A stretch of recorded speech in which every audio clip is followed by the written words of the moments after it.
Hello students, आज अपन नया lesson start करने वाले हैं। Lesson number 4। लेसन का नाम है विद्युत धारिता।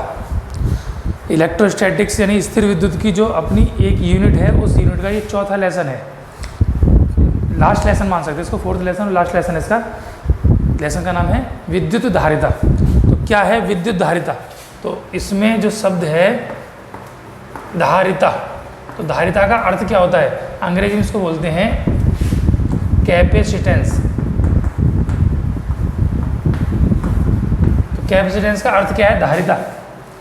हिंदी का शब्द सामान्यतः हम जानते हैं। तो धारिता का मतलब होता है धारण करने की क्षमता। कोई भी वस्तु किसी चीज़ को धारण कर सकती है, जितना उसको अधिक से अधिक धारण कर सकती है, जो उसकी मात्रा होती है, धारण करने की जो मात्रा है, उस मात्रा को बोलते हैं धारिता। सामान्यतः हम देखते हैं जितने टैंक होते हैं, पानी के टैंक, उस पर लिखा होता है धारिता। जो पेट्रोल टैंक, डीजल टैंक होते हैं, जो ट्रेन में जा रहे हैं, मालगाड़ी के साथ जाते हैं, या ऐसे टैंकर जाते हैं, उसी सभी के ऊपर लिखा होता है धारिता। तो धारिता का मतलब उसके अंदर इतना लीटर डीजल या इतना लीटर पेट्रोल है, या पानी का टैंक है तो इतने लीटर पानी है। लीटर में मान सकते हैं, क्यूबिक मीटर में भी मान सकते हैं, सेंटीमीटर क्यूब में मान सकते हैं। सामान्यतः जो लिक्विड होता है उसको आयतन में नापते हैं, लेकिन धारिता का मतलब केवल ये होता है धारण करने की क्षमता। लेकिन अगर वह धारणा जो धारिता है वो विद्युत हो, तो विद्युत धारिता का मतलब क्या होता है? तो किस चीज़ को धारण करेगा? तो विद्युत में किस चीज़ का धारण होता है? तो धारण होता है आवेश का। किसका धारण होता है? आवेश का। तो कोई भी वस्तु अपने अंदर कितना अधिक से अधिक विद्युत आवेश संग्रहित कर सकती है, विद्युत आवेश इकट्ठा कर सकती है, विद्युत आवेश को स्टोर कर सकती है, उसकी जो मात्रा है उस मात्रा को कहते हैं विद्युत धारिता। तो कितना अधिक से अधिक उसने अपने अंदर स्टोर कर लिया, तो स्टोरेज कैपेसिटी, ज़्यादा से ज़्यादा कितना आवेश को अपने अंदर संग्रहित कर सकती है, इकट्ठा कर सकती है, जो संख्या होती है, जो मात्रा होती है, उस मात्रा को कहते हैं विद्युत धारिता। ठीक है, तो ये इसकी परिभाषा होगी शाब्दिक रूप से, विद्युत धारिता है क्या। लेकिन अब आवेश इकट्ठा कर सकती है कोई वस्तु, तो आवेश उसको आप प्रोवाइड कर रहे हो, आवेश दे रहे हो। तो आवेश कैसे दिया जाता है? आवेश की मात्रा किसके ऊपर निर्भर करती है? तो किसी भी वस्तु पर दिए गए आवेश की मात्रा निर्भर करती है उस वस्तु में कितना विद्युत विभव है, या जिस वस्तु को दे रहे हैं और जिस वस्तु से दे रहे हैं। तो एक तो टेकर हो गया, लेने वाला, एक डोनर हो गया, देने वाला। तो इन दोनों के बीच कितना पोटेंशियल डिफरेंट है, जो इन दोनों के बीच का जो अंतर है वो कहलाएगा विद्युत विभवांतर। तो किसी भी चालक को दी गई आवेश की मात्रा, किसकी मात्रा? आवेश की मात्रा समानुपाती होती है किस राशि के? विद्युत विभव की। तो Q proportional to V। V भी कह सकते हैं हम उसको, पोटेंशियल डिफरेंस डेल्टा V भी कह सकते हैं। तो किसी भी चालक को दी गई विद्युत धारा की, किसी भी चालक को दिए गए विद्युत आवेश की मात्रा उस चालक के विद्युत विभव के समानुपाती होती है, या देने वाले और लेने वाले के मध्य जो विद्युत विभवांतर है उस विभवांतर के समानुपाती होती है। इसका अर्थ यह है कि जितना ज़्यादा विद्युत विभव का अंतर होगा उतना ही आवेश अधिक मात्रा का जाएगा, जितना विद्युत विभव का अंतर कम से कम होगा उतना ही आवेश कम से कम प्रवाहित होगा। जो कि आवेश हमेशा कहाँ से कहाँ प्रवाहित होता है? उच्च विभव से निम्न विभव की ओर। हम जानते भी हैं, जैसे हमारे घरों में सप्लाई आ रही है, बिजली की सप्लाई आ रही है, इलेक्ट्रिक सप्लाई, वो किस में आती है? वोल्ट में। कहते कभी कभी हम बात करते हैं कि वोल्टेज बढ़ गए, वोल्टेज कम आ रहे हैं, वोल्टेज डाउन आ रहे हैं। जब वोल्टेज डाउन आते हैं तो हमारे पंखे, बिजली के जो भी उपकरण हैं वो उनकी गति धीमी हो जाती है, और वोल्टेज ज़्यादा हो जाते हैं तो उनकी गति तेज़ हो जाती है। कभी कभी वोल्टेज का अंतर इतना अधिक हो जाता है कि वो उपकरण उस वोल्टेज के अंतर को, उस विभव के अंतर को सहन नहीं कर पाते, इसलिए जल जाते हैं, खराब हो जाते हैं, नष्ट हो जाते हैं। तो कहते हैं वोल्टेज तेज़ से, और ये हमारा पंखा फूक गया, मोटर फूक गई, है कोई भी उपकरण है वो जल गया। तो जलने का मतलब फूकना सामान्य भाषा में हम कहते हैं। तो डिपेंडेंसी किस पर होती है? वोल्टेज के ऊपर। तो जो सप्लाई आ रही है हमारे घरों में वो सामान्यतः एक सिंगल फेस है तो 220 वोल्ट है, डबल फेस है तो 440 वोल्ट है। और कहाँ आ रही है? हमारे घर में आ रही है। हमारे घर में कोई भी विद्युत का उत्पादन नहीं हो रहा है, इसलिए हमारे घर का विद्युत जो विभव है उसका मान 0 है, 0 है। 220 वोल्ट और 0, इसलिए इलेक्ट्रिक करंट 220 वाले यानी जो स्रोत है जहाँ से बिजली हमको आई है, और कहाँ तक आता है? हमारे घर तक। हमारे घर का वोल्टेज कम है इसलिए हमारे घर आ रहा है। लेकिन अगर बिजली घर का वोल्टेज कम होता, हमारे घर का वोल्टेज ज़्यादा होता, तो इलेक्ट्रिक करंट कहाँ जाता? हमारे घर से बिजली घर को, या उसको जहाँ से ये उत्पादन हो रहा है उस स्थान पर जाता है। ठीक है, तो निर्भरता किस पर होती है? तो कौन गई? धारा। किसके रूप में गई? तो धारा का मतलब आवेश गया। तो किसी भी चालक को दिया गया आवेश उसके विद्युत विभव के समानुपाती होता है। अब समानुपाती का चिन्ह हटाते हैं तो एक कांस्टेंट लेते हैं, तो यहाँ कांस्टेंट लिया गया C, कैपिटल C, तो Q बराबर CV। जहाँ C एक समानुपाती नियतांक है तो C का मान कितना हो जाएगा? तो अतः C बराबर हो जाएगा Q/V। तो C एक समानुपाती नियतांक है। इस नियतांक को कहते हैं, क्या कहते हैं? इस नियतांक को कहते हैं विद्युत धारिता। जो नियतांक है उस नियतांक को उस चालक की विद्युत धारिता कहते हैं। तो प्रति एकांक विभव के लिए आवेश की मात्रा उस चालक का क्या कहलाती है? विद्युत धारिता कहलाती है। अब इसका मात्रक हम देखते हैं, तो मात्रक क्या बनेगा? तो मात्रक ऊपर है आवेश और नीचे है विभव। तो ऊपर मात्रक आवेश का क्या हो जाएगा? कूलाम, और नीचे विभव है तो मात्रक क्या हो जाएगा? वोल्ट। तो विद्युत धारिता का मात्रक कूलाम प्रति वोल्ट, अथवा इसके स्थान पर हम एक नया मात्रक प्रयोग करते हैं, उस मात्रक को हम कहते हैं फैरड। दूसरा मात्रक अथवा में क्या है? वो है फैरड। तो ये सारे वैज्ञानिकों के नाम होते हैं, तो कूलाम प्रति वोल्ट अथवा फैरड। तो किसी धारिता का जो मात्रक है वो कूलाम प्रति वोल्ट है अथवा फैरड है। अब हम इसकी विमा निकालेंगे, तो विमा क्या हो जाएगी?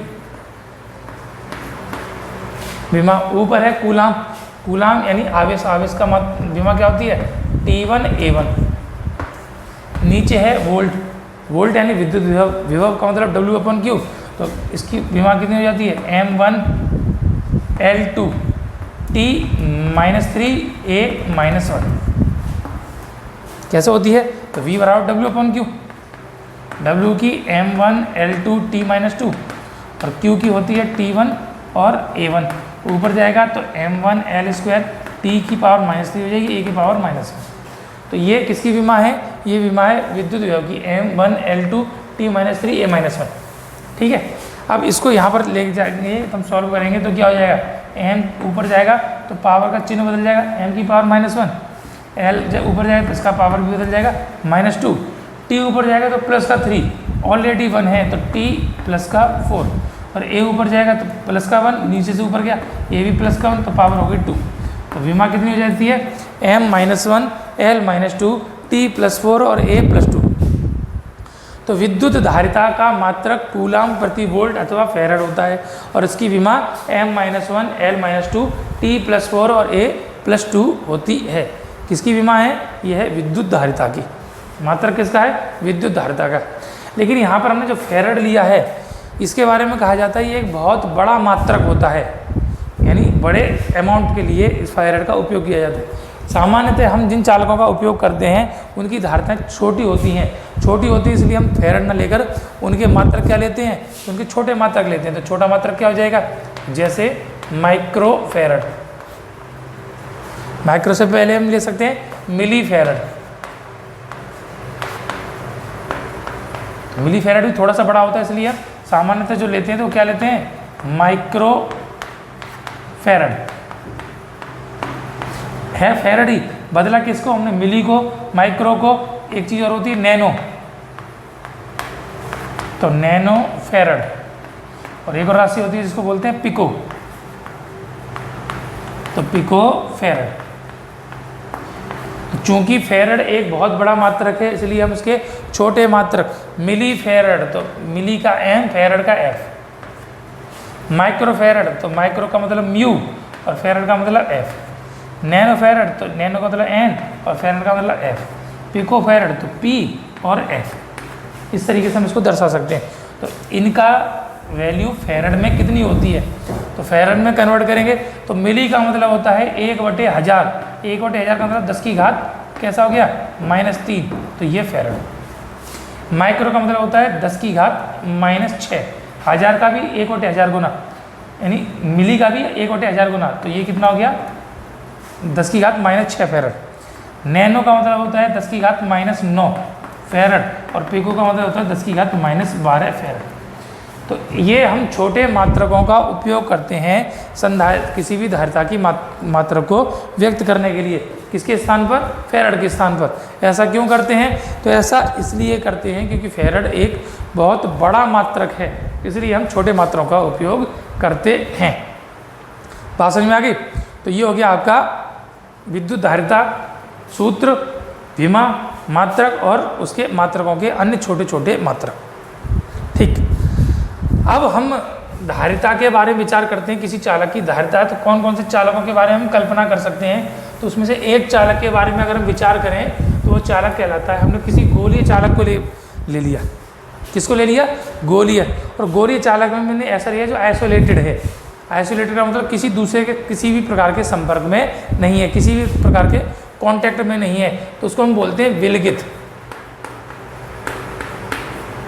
आइसोलेटेड है, जैसे पृथ्वी है, पृथ्वी सौरमंडल में किसी ग्रह के कांटेक्ट में नहीं है, तो ये आइसोलेटेड होगी, विलगित होगी, किसी के साथ कोई किसी प्रकार का कांटेक्ट नहीं है, तो विलगित। और आकृति कैसी ली हमने? गोलीय। चालक की धारिता, तो विद्युत धारिता के बाद हम जब इसको धारिता के बारे में गणना करेंगे तो हम किसके बारे में गणना कर रहे हैं? किसी गोलीय चालक। गोलीय चालक जो आइसोलेटेड है, किसी की प्रकार कोई संपर्क में नहीं है। तो आइसोलेशन अभी आपने शब्द खूब सुना होगा, जब से कोरोना काल चला है तब तो ये हुआ कि इनको आइसोलेटेड कर दिया, क्वारंटाइन कर दिया। तो वैसी आइसोलेशन का मतलब ये है कि एक पृथक हो जाना, किसी के किसी प्रकार का कॉन्टैक्ट नहीं। आपको कोई व्यक्ति हो गया तो उसको आइसोलेटेड करते हैं, तो किसी कमरे में डाल दिया, उसके पास ना कोई आएगा ना कोई जाएगा, उसको आइसोलेशन बोलते हैं, विलगित करना। तो विलगित गोलीय चालक की धारिता, तो हमको गणना करनी है। एक चालक हमने लिया जो गोलीय आकृति का है, विलगित है, इसका मतलब किसी प्रकार के संपर्क में नहीं है। हमने मान लिया इसका केंद्र O है और त्रिज्या R है। चालक है तो चालक को हमने कोई आवेश दिया है, तो आवेश हमने मान लिया कि इसको आवेश दिया है Q। उस आवेश की मात्रा हमने कितनी मान ली? Q। तो माना एक गोलीय चालक जिसका केंद्र O, त्रिज्या कैपिटल R है, उसको एक आवेश दिया जाता है जिसकी मात्रा Q है, तब इसकी हमको धारिता की गणना करनी है। धारिता C बराबर क्या होती है? Q/V। तो C तो हमको ज्ञात करना है, अननोन है, V हमारे पास है, तो Q हमारे पास है। अब अगर हमको किसी तरीके से V पता लग जाए तो हम C की गणना कर सकते हैं, और सरल सा काम है। हमको किस चीज़ का पता करना है? तो पता करना है हमको V का। और V हम कैसे पता कर सकते हैं? तो पिछले चैप्टर में हम पढ़ के आए हैं। क्या पढ़कर आए हैं? तो हमने धारिता विद्युत विभव की गणना की है। किसके लिए गणना की है? तो हमने गोलीय चालक और अचालक दोनों के लिए की है। तो गोलीय चालक है तो उसके लिए विभव कितना होता है? तो हम जानते हैं किसी गोलीय चालक का विद्युत विभव तो होता है KQ/R। सतह पर निकालते हैं तो कितना हो जाता है? KQ/R। चालक है तो चालक के अंदर और सतह पर विभव का मान एक समान रहता है, तो अंदर भी जाते हैं वही मान रहता है, सतह पर जाते हैं तब भी वही मान रहता है। तो पोटेंशियल डिफरेंस कितना हो गया? KQ/R। अतः अब हमको क्या याद करना है? तो हमको गणना करनी है C की। तो C बराबर क्या होता है? Q/V। सीधा सीधा सूत्र है, सूत्र के बारे में लगाएंगे। Q हमारे पास कुल आवेश है जो इस चालक के पास है, तो हमने एजेड ले लिया Q।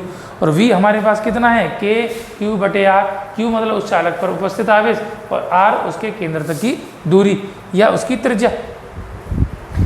मान लगाएंगे, हम इसकी गणना करेंगे तो हमको मिलेगा C बराबर Q/V के स्थान पर KQ/R।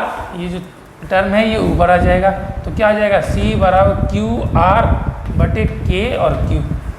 ऊपर Q नीचे Q एक बराबर है, तो ये आपस में कट जाएंगे, तो C का मान कितना आ जाएगा? R/K।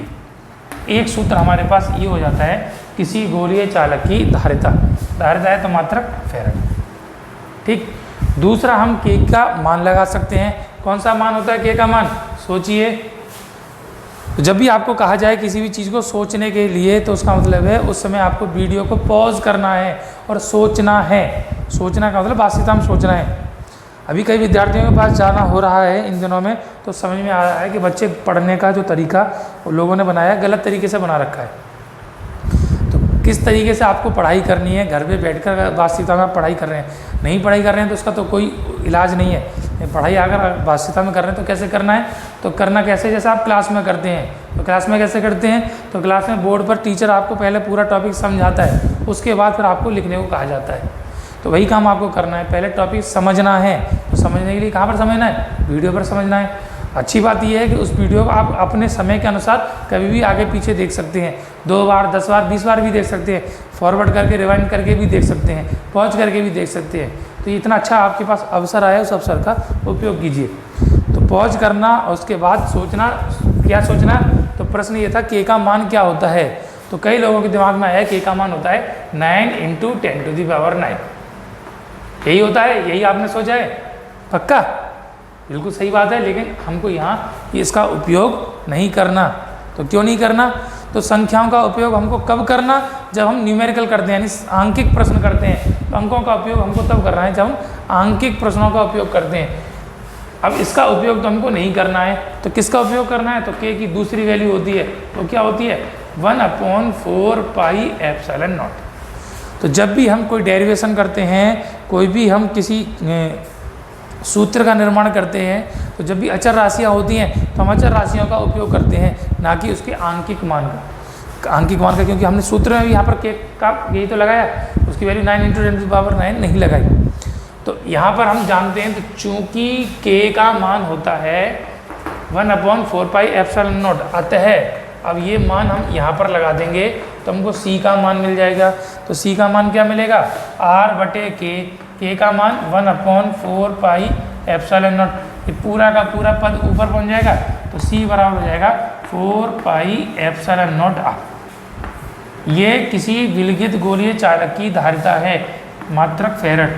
कब है धारिता, तो धारिता तब है जब हमने माध्यम वायु या निर्वात लिया है। निर्वात या वायु के अलावा कोई और माध्यम लेते हैं, तो माध्यम के लिए क्या हो जाएगा, सी।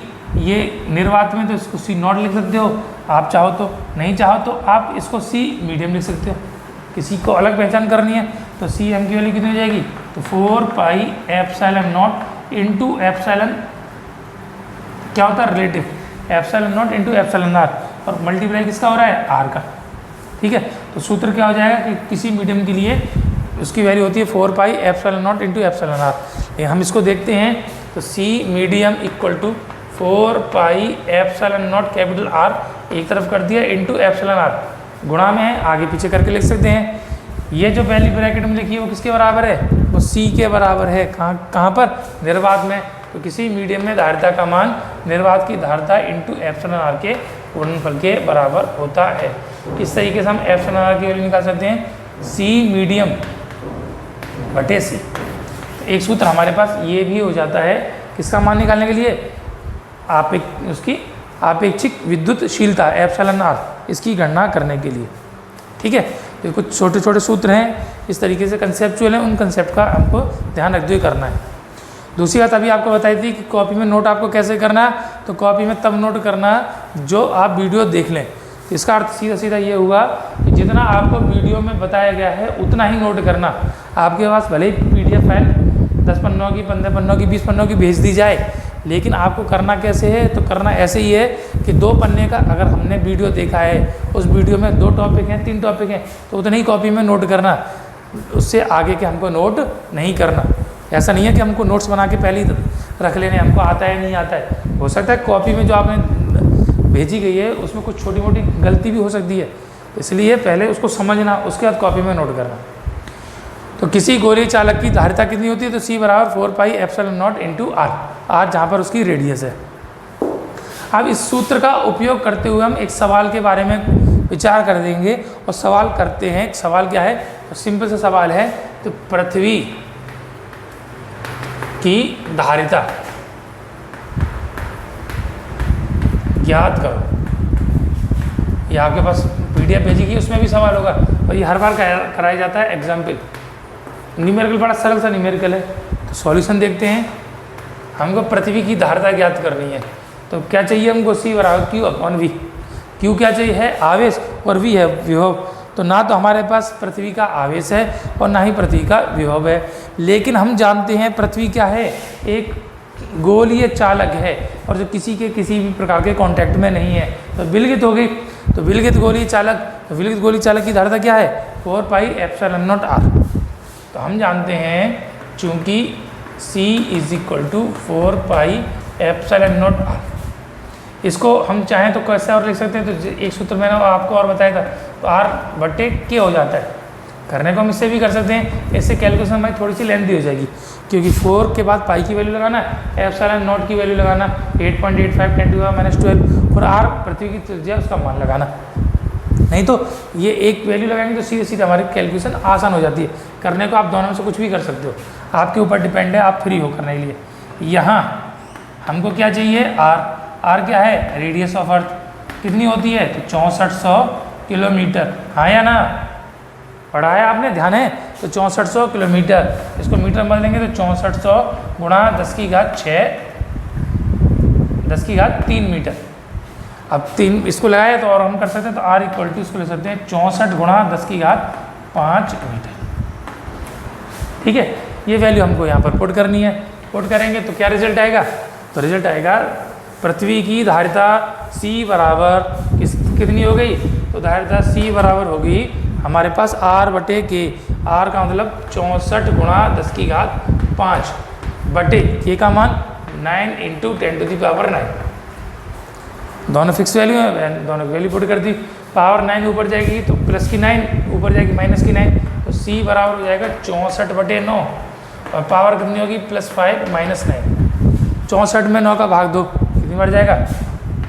9 × 7 = 63, 7 बार गया, 1 बचा। 10, 9 × 9 कितना बचा? 1, 9 × 9, तो 7.11 10⁻⁻4 फेरेड। 7.11 10⁻⁻4 फेरेड। इसको हम चाहें तो लिख सकते हैं 711 10⁻⁻6 फेरेड। हाँ या ना? बात समझ में आ गई? अब ये सवाल आपको क्यों कराया गया है? कहने को तो एक न्यूमेरिकल है, बहुत छोटा सा न्यूमेरिकल है, लेकिन ये सवाल आपको क्यों कराया गया? तो इस बात को सिद्ध करने के लिए, इस बात को प्रमाणित करने के लिए, किस बात को प्रमाणित करने के लिए कि फेरेड एक बहुत बड़ा मात्रक होता है। तो देखिए, पृथ्वी जैसा इतना विशाल हमारे पास चालक है, 6400 किलोमीटर जिसकी त्रिज्या है, इतनी बड़ी त्रिज्या का अगर हम चालक लेते हैं तब भी उसकी धारिता 10⁻⁻ में आती है। इसका मतलब कितनी आ रही है? 711 माइक्रोफेरेड। कितनी आ रही है? 711 माइक्रोफेरेड। तो माइक्रोफेरेड में पृथ्वी जैसे चालक की भी धारिता को हम गणना करते हैं। तो सामान्य जो चालक जो हम पृथ्वी के ऊपर अपने दैनिक कार्यों में उपयोग करते हैं, अलग अलग उपकरणों में उपयोग करते हैं, उन सभी चालकों का आकार पृथ्वी की तुलना में बहुत छोटा होता है, इसलिए उनकी धारिता बाकी पृथ्वी की तुलना में और अधिक छोटी होती है। तो पृथ्वी जैसे बड़े चालक की धारिता भी माइक्रोफेरेड में है, तो सामान्य जो चालक हैं उनकी धारिता और छोटी होगी। इसका मतलब ये है कि फेरेड जो हम मात्रक प्रयोग करते हैं एक बहुत बड़ा मात्रक होता है। तो ये इस बात का सत्यापन करने के लिए आपको ये सवाल कराया गया था। ये बात आपको समझ में आई? ठीक, ये चीज़ कंसेप्चुअल थी जिसके बारे में आज अपन ने चर्चा की। तो चर्चा में हमने किस किस को लिया? तो चर्चा में सबसे पहले हमने बात की थी विद्युत धारिता। तो क्या है धारिता? तो किसी भी चालक के द्वारा आवेश को ग्रहण करने की क्षमता। तो कोई भी चालक कितना अधिक से अधिक आवेश अपने अंदर ग्रहण कर सकता है, कितना अधिक से अधिक आवेश की मात्रा को अपने अंदर संग्रहित कर सकता है, कितना अधिक से अधिक आवेश अपने अंदर स्टोर कर सकता है, उसकी जो क्षमता होती है, उस आवेश को ग्रहण करने की जो क्षमता होती है, उस क्षमता को कहते हैं उसकी धारिता। चालक है और किसी को ग्रहण कर रहा है आवेश को, तो ये धारिता कहलाती है विद्युत धारिता। ऐसे ही ऊष्मी धारिता आप 11वीं में पढ़कर आए थे। तो कोई भी चालक कितनी अधिक से अधिक ऊष्मा का अवशोषण कर सकता है, ऊष्मा को ग्रहण कर सकता है, उसको कहते हैं उसकी ऊष्मी धारिता। यहाँ विद्युत के बारे में बात हो रही है तो क्या कहलाती है? विद्युत धारिता। ठीक है, मान हमने निकाला था। तो किसी चालक को आवेश हम प्रदान करते हैं, आवेश इकट्ठा कराते हैं, तो डिपेंड किसके ऊपर करता है? वो निर्भर करता है उसके विद्युत विभव पर या चालक और स्रोत के मध्य विद्युत विभवांतर के ऊपर। तो जितना विद्युत विभव का मान अधिक से अधिक होगा या विभवांतर का मान ज़्यादा से ज़्यादा होगा, उतना ही आवेश अधिक से अधिक उसके अंदर एकत्रित होगा। इसका मतलब है सी नहीं, आवेश क्यू किसके समानुपाती होता है? वो समानुपाती होता है विभवांतर V के।